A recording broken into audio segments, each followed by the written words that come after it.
Israel anuncia que vai aprofundar os ataques contra o Irã. E pelos ataques realizados contra a Haifa e pela possibilidade, segundo Israel, do Irã ter usado as bombas cluster, bombas de fragmentação, a possibilidade aumenta. Vai lembrar que o presidente do país alegou que não quer eliminar o Ali Khamenei, mas há sérias dúvidas em relação a isso. E a gente teve o Ali Shamkhani, que talvez fosse o principal negociador do Irã, entre aspas, voltando à vida, já que ele tinha sido declarado como morto e fazendo declarações polêmicas contra Israel. Trump anuncia que dentro de 2 semanas, no máximo, os Estados Unidos vai decidir pela sua inserção ou não na guerra contra os iranianos, e a gente tem hoje, nessa sexta-feira, uma reunião super importante entre os ministros do E3, ou seja, Reino Unido, França e Alemanha, com a chancelaria do Irã. Já que os Estados Unidos não conseguem negociar com o país, será que os europeus vão conseguir?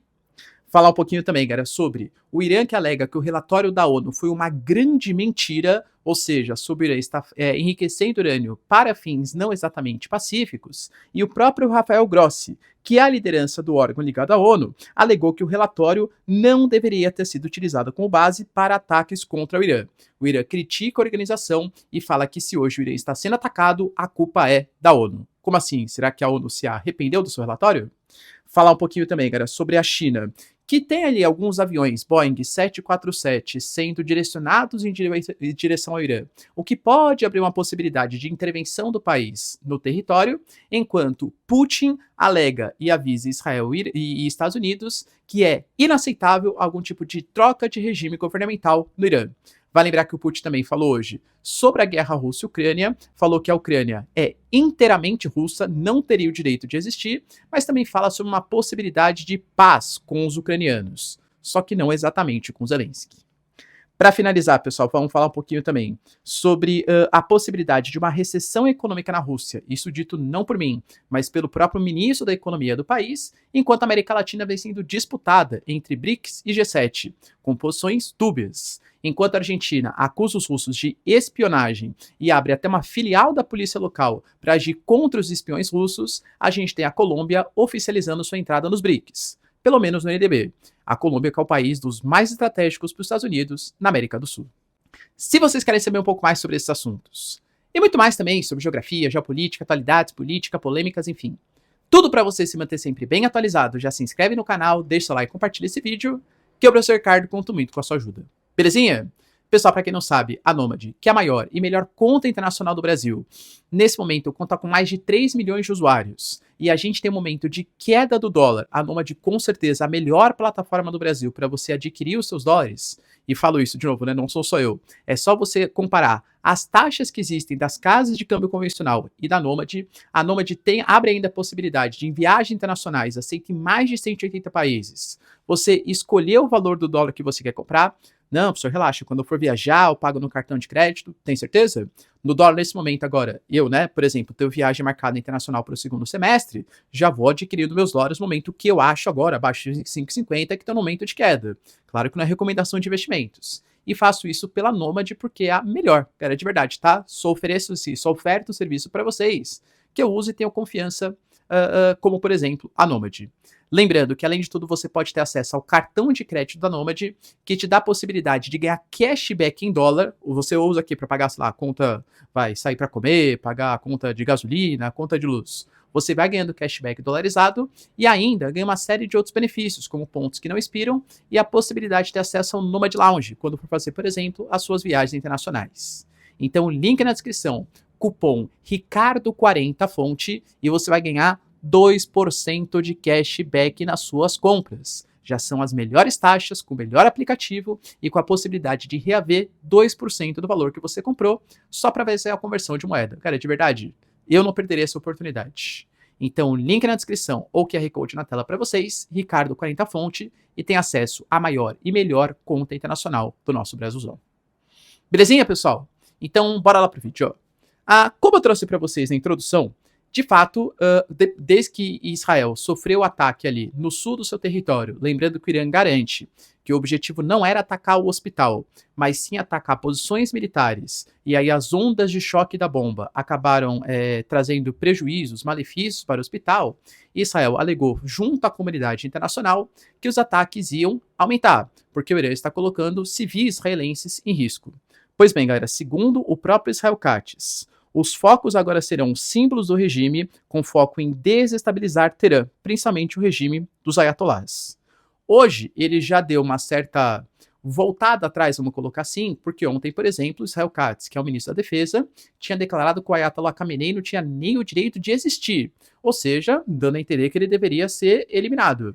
Talvez um puxão de orelha do Trump, da comunidade internacional, que a gente não tem, pelo menos até o momento, claro, né, esse prenúncio de queda ou de ataque contra o Ayatollah.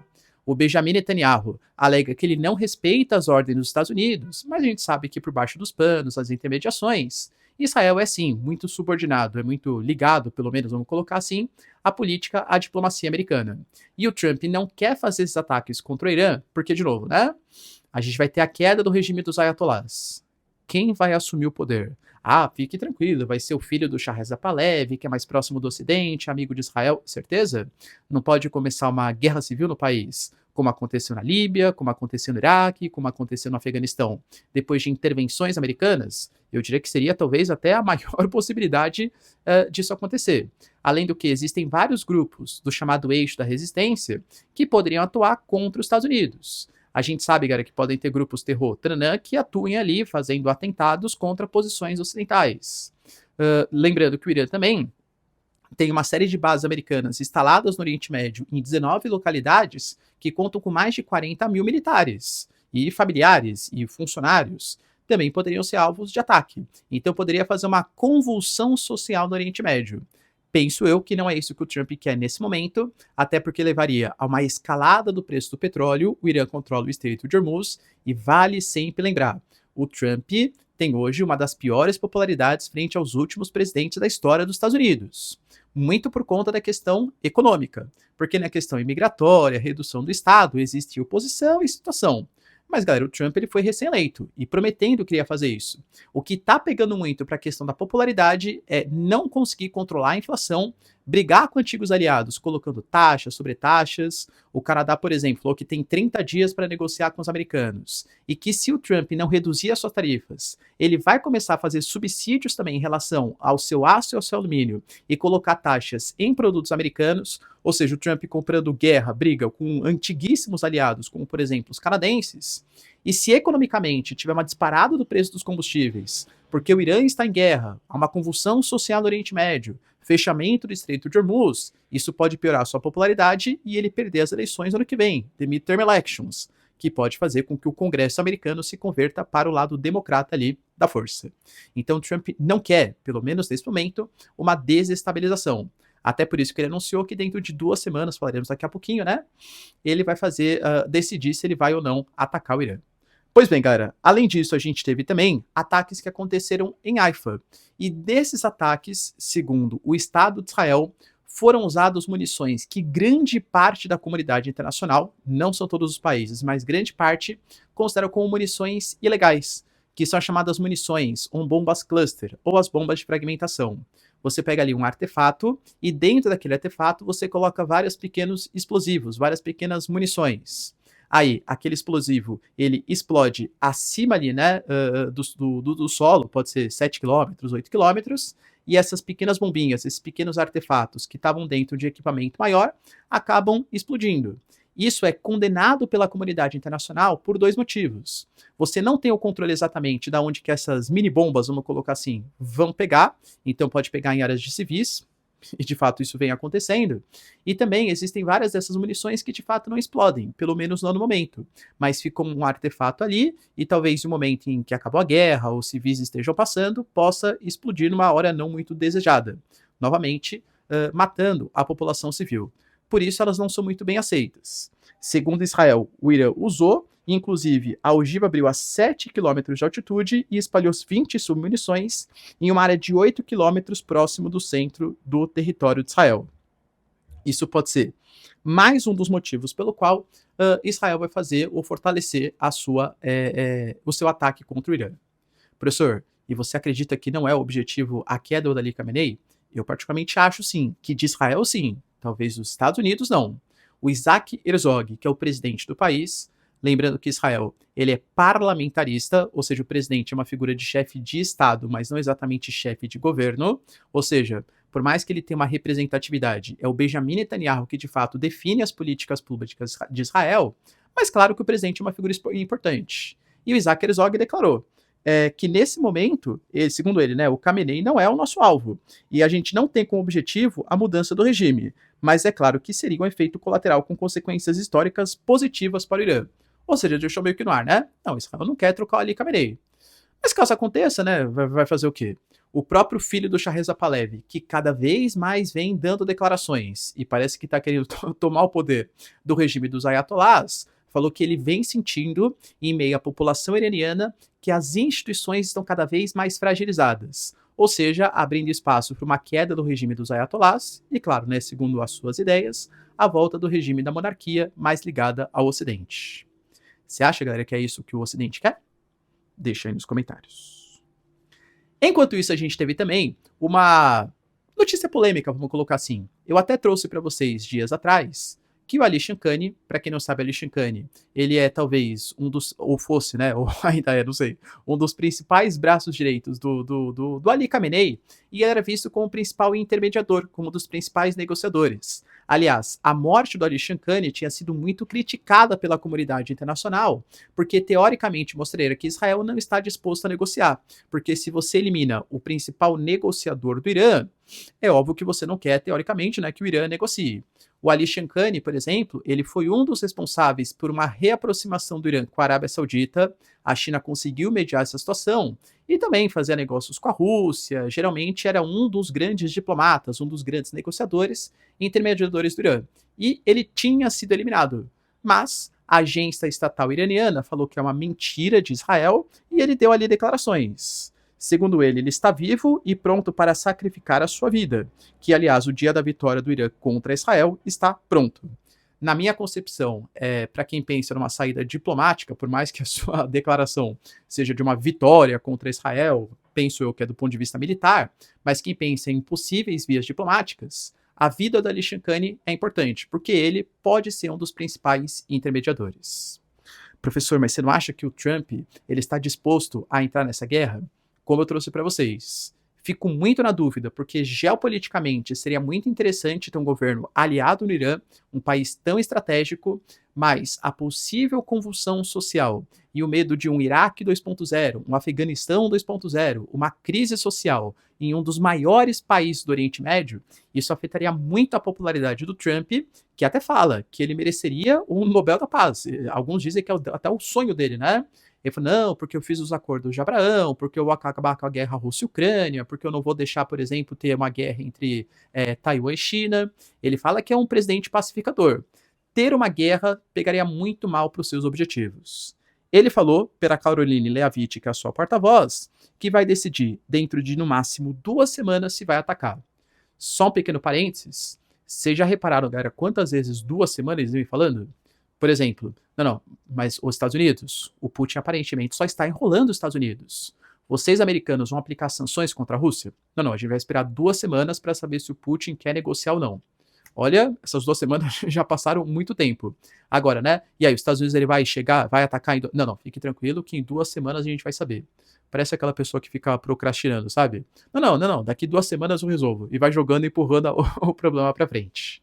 O que a gente percebe é que existem várias movimentações militares que dão um indicativo que aparentemente sim, os Estados Unidos têm a intenção de ingressar nessa guerra ou pelo menos defender mais o território israelense. A gente tem, por exemplo, nesse momento, vários aviões militares se deslocando em direção ao Oriente Médio, além, como eu já falei para vocês, os 40 mil militares posicionados em suas respectivas bases militares e 3 porta-aviões. Na verdade, 2, e o Nimitz, USS Nimitz, que se deslocou do mar da China Meridional em direção ao território do Golfo. A gente sabe que existe aquela base que está a grande profundidade, que só bombardeiros com as bombas antibunkers americanas conseguiriam dar conta. Existem informações que o Trump já tem até um plano de ataque pronto e que ele está esperando algum tipo de diplomacia, algum tipo de negociação, que se não rolar, por isso que ele já está deslocando seus equipamentos militares. O Irã, como sempre, reforça, a gente não vai abrir mão do nosso programa nuclear. A gente pode abrir mão de urânio enriquecido acima de 60%, mas de programa nuclear a gente não abre mão. E é dentro dessa premissa que, além dos Estados Unidos, os europeus também começaram a se mobilizar. Hoje, nessa sexta-feira, enquanto eu gravo para vocês, ainda não aconteceu, mas vai acontecer, a gente tem uma reunião marcada entre o E3, isso aqui que é o E3, né? Eu diria que são os 3 países europeus mais relevantes, pelo menos economicamente falando, que é Reino Unido, França e Alemanha, com seus respectivos representantes, chanceleres, pessoas que falam em nome das relações exteriores, e também a Kaja Kallas, para quem não sabe, a representante para negócios exteriores da União Europeia, se reunindo com o chanceler iraniano. O objetivo é claro, achar uma solução diplomática para o conflito. E quem propôs essa reunião foram os iranianos. Aliás, existem notícias que o Irã também está propondo uma reunião com os Estados Unidos. Por enquanto, o Irã não aceitou, os Estados Unidos não aceitaram, mas existe essa possibilidade. Alguns representantes europeus colocaram que os iranianos hoje, eles não conseguem sentar à mesa com os Estados Unidos. Então, ele vai falar com os negociadores antes que o pior aconteça. Mas também os europeus querem expressar sua preocupação em relação à detenção dos cidadãos do Ocidente, aos mísseis balísticos que estão sendo utilizados contra Israel e, claro, o apoio à Rússia. A gente sabe que existe um acordo que foi firmado, um acordo de 20 anos militar entre russos e iranianos, e que o Irã está fornecendo, por exemplo, além de tecnologia, os drones, né, os drones kamikazes para serem utilizados contra a Ucrânia. O local de reunião é muito simbólico, porque vai ser feito ali na Suíça, em Genebra, onde, aliás, foi assinado o primeiro acordo entre Estados Unidos e Irã, que o Trump saiu quando elegeu, né? Se elegeu na primeira vez ali como presidente dos Estados Unidos.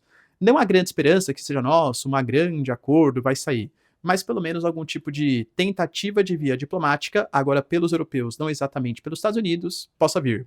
Por que eu acho que poucos resultados vão ser atingidos? Porque na prática a gente sabe que quem direciona muito mais as ações israelenses não são os países europeus, e sim os Estados Unidos. Então, se o Irã não negociar com os Estados Unidos, difícil que haja algum tipo de paz na região. Além disso, cara, a gente teve também, eu trouxe para vocês que um dos principais motivos para essa guerra estar acontecendo, para esse ataque estar acontecendo, foi um relatório que a IEA trouxe. A IEA, que é a Agência Nacional de Energia Atômica, deliberou que o Irã já estava enriquecendo urânio acima de 60%, com uma capacidade para a produção de 9 a 10 armas nucleares.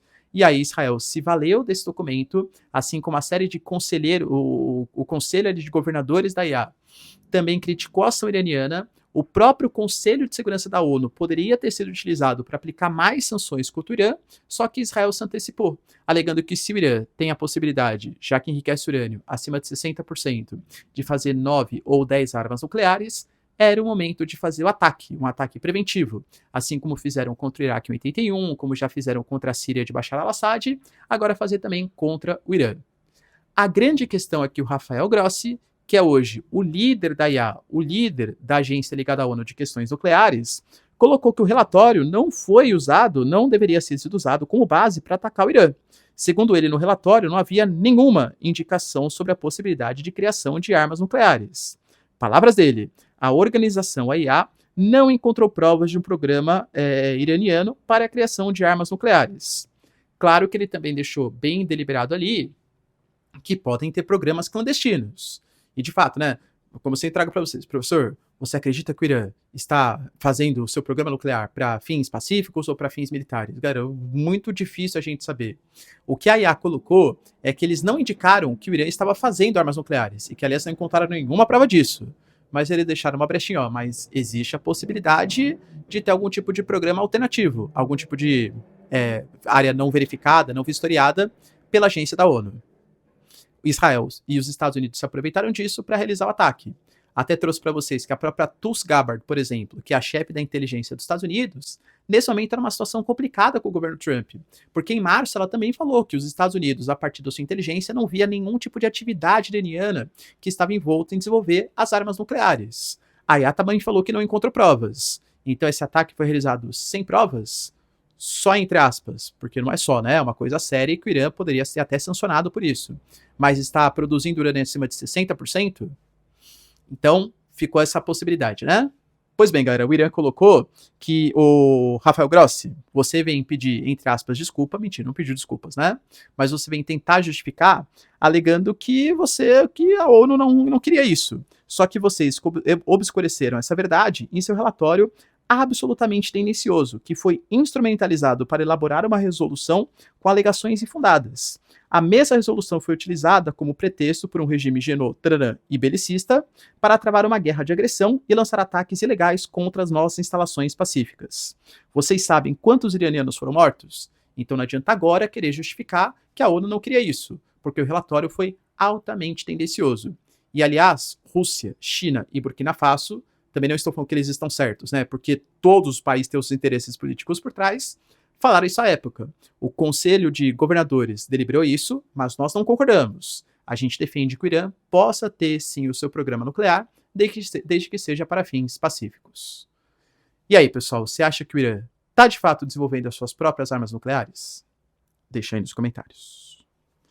Enquanto isso, a gente começa a ter algumas movimentações, eu diria que diferentes e importantes, de China e de Rússia. A gente teve, por exemplo, The Financial Times, algumas mídias também ocidentais colocando que aviões chineses, Boeing 747, estavam saindo da China e indo em direção ao Irã.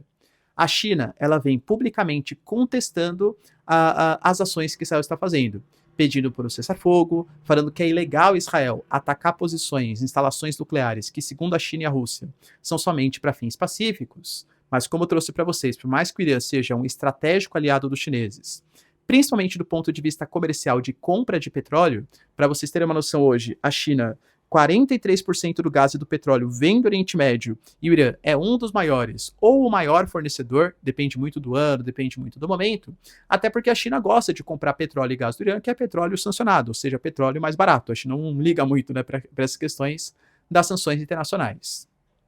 Pois bem, e esses aviões eles estão indo ali em direção à China. Professor, o que é isso? Será que são chineses, soldados, militares que estão se tocando? A China vai lutar em nome do Irã?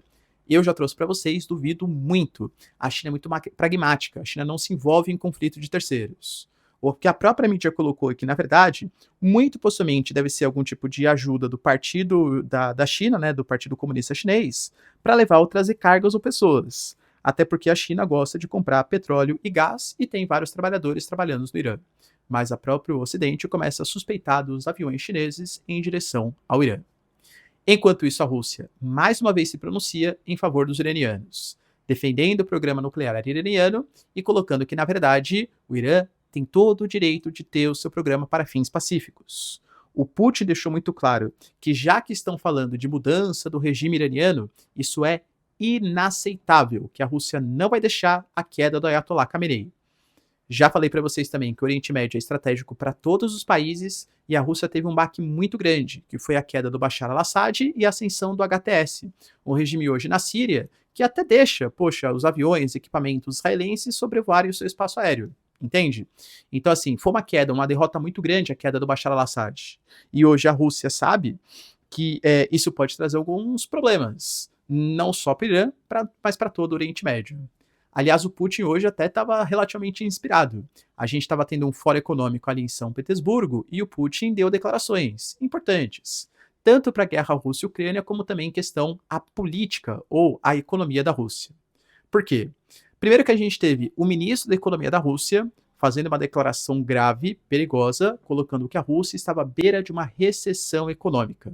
Depois ele até tentou justificar, opa, calma, mas eu não disse que é irreversível. Eu disse que estamos à beira e que as próximas etapas, as próximas atitudes vão deliberar se a gente vai ou não se recuperar dessa crise. Por quê?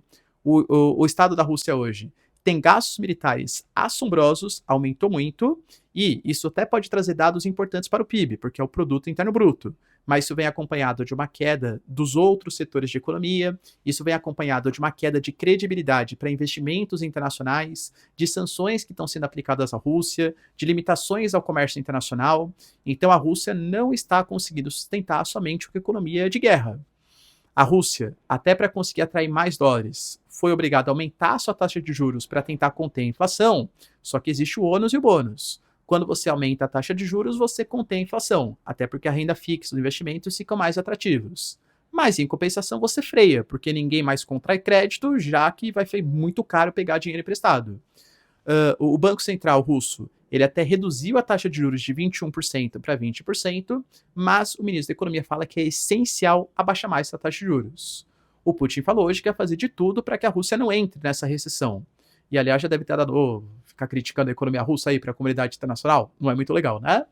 Além disso, a gente teve também alguns pronunciamentos sobre a guerra Rússia-Ucrânia, com o Putin deixando claro, por exemplo, que ele não quer a rendição dos ucranianos, apenas os 20% do território, até colocando que ele está super preocupado porque existe cada vez mais próximo a possibilidade de uma terceira guerra mundial e falando que ele está sendo bom, só exigindo 20%, que são as áreas invadidas. Porque, segundo seus princípios, não há diferença entre o povo ucraniano e o povo russo. São um único povo. Portanto, não existe Estado ucraniano.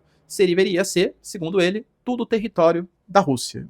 Além disso, ele alegou que ele não quer, mas ele pode ser obrigado a tomar o território de Sumy, ou seja, ali a região nordeste da Ucrânia, fazendo mais uma ameaça à integridade territorial da Ucrânia. Então foram palavras polêmicas, colocando que a Ucrânia, teoricamente, não tem o direito de existir, a Rússia pode invadir todo o território e que ele está sendo bonzinho, aceita só os 20%. Lembrando que ele fala que ele até estaria disposto a negociar com Zelensky e não vê grandes problemas, só que ele fica na dúvida. E quem vai assinar o documento da paz, ou o documento da rendição ucraniana? Porque ele não vê legitimidade no Zelensky, já que não houve processo eleitoral quando deveria acontecer, já que a Ucrânia estava numa situação de guerra.